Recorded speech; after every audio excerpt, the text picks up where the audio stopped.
Hey guys, welcome back to my channel. तो आज की कहानी एक ऐसे मशीन के बारे में है जिसकी आवाज़ सुनते ही इंसान ज़ॉम्बी की तरह मॉन्स्टर में बदल जाते हैं और एक दूसरे को मारने लगते हैं। कहानी की शुरुआत दो भाई फैंग और पीटर से होती है। वो लोग मिलिट्री के सीक्रेट मिशंस पर काम करते हैं और इस बार उन्हें एलिसा नाम की किडनैप हुई लेडी को रेस्क्यू करने का काम दिया जाता है। एलिसा के पास एक खतरनाक मिलिट्री जनरल यूसुफ के खिलाफ सीक्रेट इन्फॉर्मेशन होती है, तो फैंग अपनी टीम के साथ पानी के रास्ते मिशन के लिए निकल पड़ता है। कुछ टाइम बाद वो लोग एक आइलैंड पर उतरते हैं जहां उन्हें बहुत सारी लाशें नजर आती हैं और ये देख के वो लोग हैरान होते हैं। तभी उन्हें अपने सामने एक लड़की नजर आती है जो कि उसी गांव की है जहां एलिसा कैद है। वो लड़की उन्हें गांव तक पहुंचा देती है और किसी भी तरह फैंग एलिसा तक पहुंच जाता है। एलिसा उसे एक मेमोरी कार्ड देती है जिसमें यूसुफ के बारे में इंफॉर्मेशन है और बताती है कि ये मेमोरी कार्ड किसी गलत हाथों में नहीं जाना चाहिए और जल्दी वहाँ से निकलने को कहती है। तभी बाहर से उन्हें गोली चलने की आवाज़ आती है और बाहर निकलते ही ज़ॉम्बी जैसे कुछ लोग उन पर हमला करते हैं। वो लोग मुश्किल से उन सभी को एक एक करके मार डालते हैं और एलिसा को लेकर जंगल के तरफ बढ़ते हैं। थोड़ा आगे जाकर उन्हें एक मशीन नजर आती है जिसके ऑन होते ही बहुत सारे लोगों की चीखने चिल्लाने की आवाज़ सुनाई देती है। एलिसा उन्हें जल्दी वहां से निकलने के लिए कहती है, लेकिन पीटर उनके साथ नहीं है। देख के फैंग फिर से कैंप के तरफ जाता है और देखता है कि पीटर एक जगह खड़ा होकर आग को घूरे चाह रहा है। फैंग उसे आवाज़ लगाता है, लेकिन पीटर अचानक फैंग पर हमला करता है क्योंकि वो भी उस मशीन के आवाज़ से ज़ॉम्बी बन गया होता है। फैंग उसे होश में लाने की कोशिश करता है, लेकिन पीटर उस पर ही जानलेवा हमला करता है जिस कारण फैंग को अपने ही भाई को मारना पड़ता है। पीटर को खोकर फैंग बहुत दुखी होता है और अब उसके टीम में एलिसा हार्बिर ही बचे होते हैं। वहीं दूसरी तरफ हम जनरल यूसुफ को उसी मशीन से लोगों पर एक्सपेरिमेंट करते हुए देखते हैं। हार्बिर फैंग को बताता है कि उसे यकीन है यूसुफ को उनके बारे में पता चल गया है, इसलिए वो फैंग को रास्ता बदलने को कहता है। इसलिए फैंग अपना एक दोस्त क्रिस्टोफ जो कि पायलट है उसे कॉल करके बुलाता है। क्रिस्टोफ अपने प्लेन में एक कपल को घुमा रहा होता है। एलिसा उनके साथ नहीं आती और बताती है कि मुझे अपने डैड को बचाने जाना है। तुम लोगों को मेमोरी कार्ड चाहिए था जो कि मैंने तुम्हें दे दी है और तुमने मुझे छुड़ा लिया है, इसलिए तुम लोगों की मिशन यही ख़त्म होती है और दोनों अपने अपने रास्ते चल पड़ते हैं। थोड़ी देर बाद क्रिस्टोफ अपना प्लेन लेकर फैंग के लोकेशन पर पहुंचता है, लेकिन वो प्लेन नहीं रोकता क्योंकि यूसुफ के लोग फैंग के पीछे होते हैं। फैंग और हार्बिर भागते हुए चलती ट्रेन में चढ़ते हैं। प्लेन के अंदर बैठी लड़की डॉक्टर है और वो फैंग का चोट ठीक करती है। फिर वो लोग यूसुफ से बच के अपने देश पोलैंड पहुंचते हैं जहां कुछ इंटरपोल ऑफिसर्स फैंग को पकड़ के इन्वेस्टिगेशन के लिए ले जाता है क्योंकि उन्हें फैंग के मिशन के बारे में पता नहीं होता। फैंग उन्हें समझाने की कोशिश करता है कि उन्होंने गलत आदमी को पकड़ लिया है और तभी एक मिनिस्टर आकर फैंग को छुड़ाकर अपने साथ ले जाता है। इसके बाद मिनिस्टर फैंग को बताता है कि उस मशीन का नाम शोल कैचर है जिसे एलिसा की फादर प्रोफेसर माजूर ने बनाया था कैंसर के इलाज के लिए। लेकिन बाद में जनरल यूसुफ ने माजूर को किडनैप करके उसके थ्रू उस मशीन को और ज़्यादा खतरनाक बनाया और आम लोगों पर उसका गलत इस्तेमाल कर रहा है। यूसुफ उस मशीन को अफ्रीकन वर्ल्ड को मिलियन डॉलर्स में बेचना चाहता है। लोगों को बचाने के लिए मिनिस्टर फैंग को वो मशीन और प्रोफेसर माजूर को रेस्क्यू करने का मिशन देता है। साथ ही यूसुफ को मार डालने का ऑर्डर देता है और इस मिशन के लिए फैंग को एक न्यू टीम बनाने को कहता है। इसलिए फैंग अपना एक पुराना दोस्त स्टॉर्म के पास जाता है जो कि स्नाइपर है, पर स्टॉर्म की गर्लफ्रेंड उसे जाने नहीं देती और फैंग पर गुस्सा करने लगती है क्योंकि स्टॉर्म ये सब छोड़ चुकी है। पर जब स्टॉर्म को पीटर के मौत का पता चलता है तो वो अपनी गर्लफ्रेंड को मनाकर फैंग को ज्वाइन करती है। इसके बाद फैंग अपना दूसरा दोस्त बुल जो कि डॉग लवर है उसे भी टीम ज्वाइन करने के लिए मनवा लेता है। अब उनके टीम में टोटल 5 लोग होते हैं, फैंग, हार्बिर, क्रिस्टोफ, स्टॉर्म और बुल। इसके बाद ये पांचों मिनिस्टर के पास आते हैं और प्लान डिस्कस करते हैं।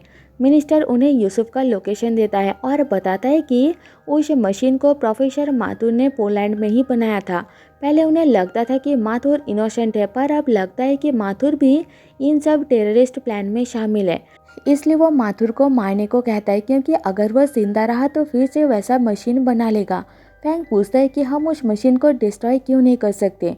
जिस पर मिनिस्टर बताता है कि मैंने अपने लोगों से बात की है, वो लोग उस मशीन को दोबारा ठीक करके कैंसर ट्रीटमेंट के काबिल बना सकते हैं। इसी के लिए मशीन पोलैंड लाना होगा। साथ ही मिनिस्टर अपना एक आदमी डैमियन को फैंग के ग्रुप में ऐड करता है। इससे पहले कि यूसुफ उस मशीन को बेच दे, फैंग अपनी टीम के साथ यूसुफ का लोकेशन जो कि एक फैक्ट्री है वहां पहुंचता है और एक ट्रक जो कि यूसुफ के फैक्ट्री की तरफ जा रहा था उसे हाईजैक कर लेता है। ट्रक के पीछे उन्हें एलिजा और उसकी एक साथी लुइस बंधा हुआ मिलते हैं। एलिजा उन्हें बताती है कि ये उसका प्लान है। उसने जानबूझ के यूसुफ के लोगों के पास खुद को सरेंडर किया है ताकि वो फैक्ट्री के अंदर घुस पाए और अपनी डैड को बचा सके, क्योंकि वो इनोसेंट है। फैंग पहले उसकी बात नहीं सुनता, पर एलिजा किसी भी तरह उन्हें समझा लेती है कि उस मशीन को बनाते टाइम उसने अपने फादर की मदद की थी, इसलिए उसे पता है उसकी फादर इनोसेंट है। फैंग मान जाता है और माथुर को मारने की जगह उसे रेस्क्यू करने का डिसाइड करता है। वो एलिजा को भी अपने टीम में शामिल कर लेता है, लेकिन ये मिशन इतना आसान नहीं है, इसलिए वो ग्रुप में बढ़ जाते हैं। फैंग, हार्बिर, एलिजा और उसके साथी लुइस ट्रक लेकर सामने की गेट से जाते हैं। बुल और डैमियन बिल्डिंग के पीछे से एंटर करते हैं। स्टॉर्म बाहर से अपना निशाना लगाकर बैठती है। क्रिस्टोफ ड्रोन के थ्रू नजर रखता है और मिनिस्टर अपने ऑफिस में बैठा ये सब देख रहा होता है। इसके बाद फैंग ट्रक लेकर फैक्ट्री के गेट पर पहुंचता है तो वहां के गार्ड्स उसे किसी और लैंग्वेज में कुछ पूछते हैं, जिसका फैंग जवाब नहीं दे पाता, पर तभी हार्बिर उन्हें उनके लैंग्वेज में जवाब दे देता है। फिर गार्ड ट्रक के पीछे चेक करते हैं और एलिजा को बंधा हुआ देख के उन्हें लगता है कि फैंग यूसुफ के लोग हैं और उन्हें अंदर जाने देते हैं। इधर डैमियन और बुल को अंदर बहुत सारी लाशें नजर आती हैं। प्रोफेसर मशीन के ऊपर काम कर रहा था क्योंकि उसमें कुछ खराबी आ गई थी। यूसुफ बार बार उससे पूछता है कि मशीन ठीक हुआ कि नहीं, पर प्रोफेसर कोई जवाब नहीं देता, इसलिए यूसुफ उसे मारने लगता है। तभी फैंग और हार्बिर एलिजा और लुइस को लेकर वहां आ जाते हैं।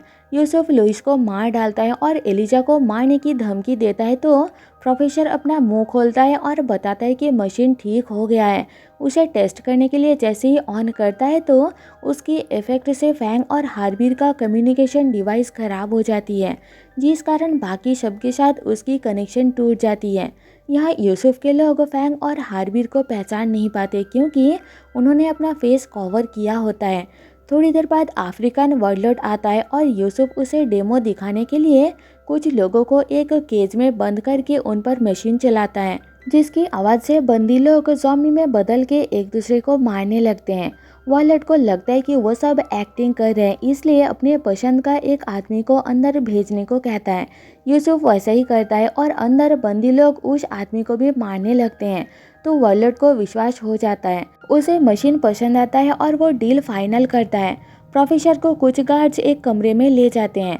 फैंग भी उनके साथ होता है और वो सभी गार्ड्स को मार के प्रोफेसर पर बंदूक तान देता है। प्रोफेसर भी उसे गोली चलाने को कहता है क्योंकि उसे लगता है कि वो इसी के लायक है। फिर प्रोफेसर बताता है कि जब मैंने इस मशीन को कैंसर ट्रीटमेंट के लिए बनाया था तब किसी ने इसका पावर बढ़ा दिया, जिस वजह से यह खतरनाक हथियार बन गया। तब से मैं खुद इसे डिस्ट्रॉय करना चाहता हूँ, पर यूसुफ मुझे किडनैप करके यहाँ लाया। बाहर से स्टॉर्म प्रोफेसर को गन पॉइंट पर ले लेती है और गोली चला देती है, पर तभी फैंग का डिवाइस काम करने लग जाता है तो आवाज़ सुन के वो प्रोफेसर को बचा लेता है और स्टॉर्म को उसे मारने को मना करता है। इधर दो गार्ड्स एलिजा के साथ गलत काम करने लग जाते हैं, जिसे देख के हार्बिर उन्हें शूट करके मार डालता है। गोली की आवाज़ सुन के सारे गार्ड्स अलर्ट हो जाते हैं और दोनों टीम के बीच फायरिंग होती है। फैंग प्रोफेसर को बचाता है, हार्बिर एलिजा को, और बाहर से स्टॉर्म उन्हें कवर देती है। बुल और डैमियन अंदर बॉम्ब लगा के निकल आते हैं। क्रिस्टोफ अपनी ड्रोन के थ्रू वर्डलॉर्ड को उस मशीन को अपने ट्रक पर लोड करते हुए देखता है। हार्बिर कुछ बंदी लोगों को आज़ाद करके उन्हें हथियार देता है और वो सब उसे कवर देते हैं। बाहर कुछ लोग स्टॉर्म पर हमला करते हैं, पर क्रिस्टोफ सही टाइम पर हेलीकॉप्टर से आकर उनको मार डालता है और स्टॉर्म को बचा लेता है। फैंग जैसे ही प्रोफेसर को लेकर बाहर आता है, यूसुफ उस मशीन को ऑन कर देता है। फैंग उसके चपेट में आ जाता है, लेकिन प्रोफेसर टाइम रहते उसे साइड करके बचा लेता है। यहाँ वर्डलॉर्ड मशीन के रेडियस से ज़ॉम्बी जैसा मॉन्स्टर में बदल के फैंग पर हमला करता है, लेकिन फैंग उसे मार डालता है। यूसुफ डील का पैसा और मशीन लेकर भागता है। फैंग अपनी टीम के साथ उसका पीछा करता है और कुछ दूर फॉलो करने के बाद फैंग प्रोफेसर के कार के ऊपर कूद जाता है। यहाँ दोनों के बीच फाइट होती है। फैंग सामने एक ट्रक बंद पड़ा देख के कार से कूद जाता है और यूसुफ की कार उस ट्रक से टकरा के ब्लास्ट हो जाता है, जिसमें यूसुफ मर जाता है। पीछे ट्रक में यूसुफ का एक गार्ड मशीन को लेकर जा रहा था और वो फैंग को देख के ट्रक छोड़ के भागने लगता है। फैंग के ऊपर मशीन के रेडियस का हल्का असर हुआ होता है, इसलिए वो उस गार्ड को पकड़ के बेरहमी से मारने लगता है, तो एलिसा आकर उसे शांत करती है। फैंग का अभी भी खुद पर कंट्रोल होता है। फाइनली वो लोग मशीन को अपने कंट्रोल में कर लेते हैं। पोलैंड मिनिस्टर को मशीन और प्रोफेसर चाहिए, इसलिए एलिसा का उनके साथ रहना उसके लिए खतरा है। तो फैंग एलिसा को सेफ रखने के लिए उसे हार्बिर के साथ एक सेफ हाउस पर भेज देता है। पोलैंड पहुंच के फैंग अपने टीम के साथ मिनिस्टर से मिलता है, पर यहाँ पूरा सिचुएशन चेंज हो जाती है। मशीन का कंट्रोल मिलते ही मिनिस्टर अपना असली चेहरा दिखाता है और फैंग की टीम को कैद कर लेता है।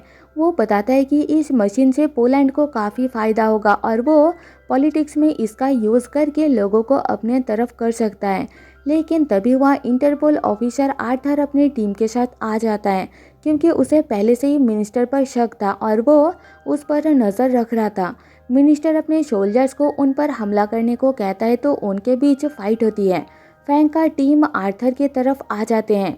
इस दौरान आर्थर को छोड़ के सारे इंटरपोल ऑफिसर्स मारे जाते हैं। डैमियन, जो कि मिनिस्टर का आदमी है, वो क्रिस्टोफ को मार डालता है। फैंग और स्टॉर्म को गोली लग जाती है। बुल आर्थर, फैंग और स्टॉर्म को लेकर वहाँ से भागता है। फैंग की हालत इतना ख़राब हो जाती है कि वो बेहोश हो जाता है। बुल उन्हें अपने घर लाता है। यहाँ फैंग को होश आता है और तब तक मिनिस्टर के लोग बुल के घर पहुँच जाते हैं। आर्थर, फैंग और स्टॉर्म किसी भी तरह भाग निकलते हैं, पर बुल अपने डॉग्स को छोड़ के उनके साथ नहीं जाता और वो भी मारा जाता है। अगले सीन में फैंग होश में आता है और स्टॉर्म उसे बताती है कि वो पूरे 2 महीने से कोमा में था। क्रिस्टोफ और बुल मर चुके हैं। फैंग को उनके लिए बुरा लगता है। फिर आर्थर उसे बताता है कि मिनिस्टर उस मशीन को यूज़ करके कुछ लोगों को ज़ॉम्बी जैसा मॉन्स्टर में बदल के बाकी सबको बता रहा है कि वो मॉन्स्टर्स टेररिस्ट है और उसके लोग उन्हें रोकने में लगे हुए हैं।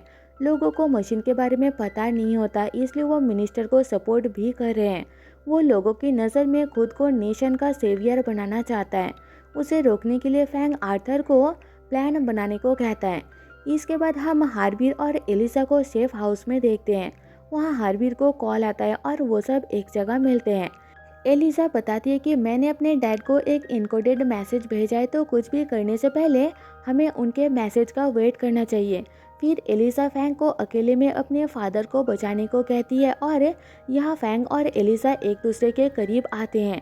तभी आर्थर आता है और बताता है कि प्रोफेसर का मैसेज आ गया है। एलिसा उस मैसेज को डिकोड करती है, तो उसमें एक फैक्ट्री का लोकेशन होता है जहाँ मिनिस्टर ने प्रोफेसर को कैद करके रखा है। इस मिशन में फैंग अकेला जाता है, क्योंकि प्लान 1 मैन जॉब के हिसाब से बनाया गया है। इसके बाद फैंग एक ट्रक के नीचे छुप के फैक्ट्री के अंदर घुस जाता है। कुछ लोगों को मार के वो सिक्योरिटी रूम तक पहुंच जाता है और प्रोफेसर कहाँ है देख के गार्ड्स को मारते हुए उस तक पहुंच जाता है। वहाँ मशीन भी होता है। फैंग मशीन के अंदर बॉम्ब फिट कर देता है। तभी डैमियन आ जाता है और उसकी गोली प्रोफेसर को लग जाती है। डैमियन और फैंग के बीच फाइट होती है और फैंग उसे मार डालता है। फैंग खुद भी बुरी तरह घायल हो जाता है। इधर प्रोफेसर बॉम्ब ब्लास्ट करके उनके तरफ आ रहे सोल्जर्स को रोकता है और उनके साथ खुद भी मर जाता है। मिनिस्टर ये सब देख रहा था। फैंग को भी पता था कि मिनिस्टर उनको देख रहा है। डैमियन की रेडियो से फैंग मिनिस्टर के साथ बात करता है और मिनिस्टर हंसते हुए कहता है कि अब वो उसका कुछ नहीं बिगाड़ सकता। रही बात मशीन की, तो अब उसे मशीन की कोई ज़रूरत नहीं है, क्योंकि उसके थ्रू उसने अपना काम ऑलरेडी कर लिया है। वो ऑलरेडी लोगों का लीडर बन चुका है। लोग उसे सपोर्ट करते हैं। लेकिन ये सब फैंग का प्लान होता है। जैसे जैसे मिनिस्टर अपना कारनामा बताता है, फैंग के थ्रू आर्थर उसकी बातें रिकॉर्ड करके पब्लिक में फैला देता है। फैंग बहुत ज़्यादा घायल होता है। उसे लगता है कि वो अब बच नहीं पाएगा और अपने भाई को याद करने लगता है। लेकिन तभी हार्बिर उसे बचा के बाहर ले जाता है और उनके निकलते ही मशीन ब्लास्ट हो जाती है। स्टॉर्म अपनी गर्लफ्रेंड के पास वापस चली जाती है। पब्लिक को मिनिस्टर का असलियत पता चलने पर वो प्रोटेस्ट करने लग जाते हैं। वो सब मिनिस्टर के घर के अंदर घुस जाते हैं, तो मिनिस्टर किसी भी तरह वहाँ से भाग के अपने ड्राइवर को उसे किसी सेफ जगह पर ले जाने को कहता है। लेकिन हम देखते हैं कि ड्राइवर कोई और नहीं बल्कि बुल है, जो कि अभी भी जिंदा है। आर्थर मिनिस्टर के लोगों को अरेस्ट कर लेता है। एंड में हम एलिसा को उसी सेफ हाउस में देखते हैं। हार्वीर फैंग को लेकर उसके पास आता है। फैंग अब बिल्कुल ठीक हो चुका है। एलिसा उसे देख के खुश होती है और मूवी यही खत्म हो जाती है। Thanks for watching.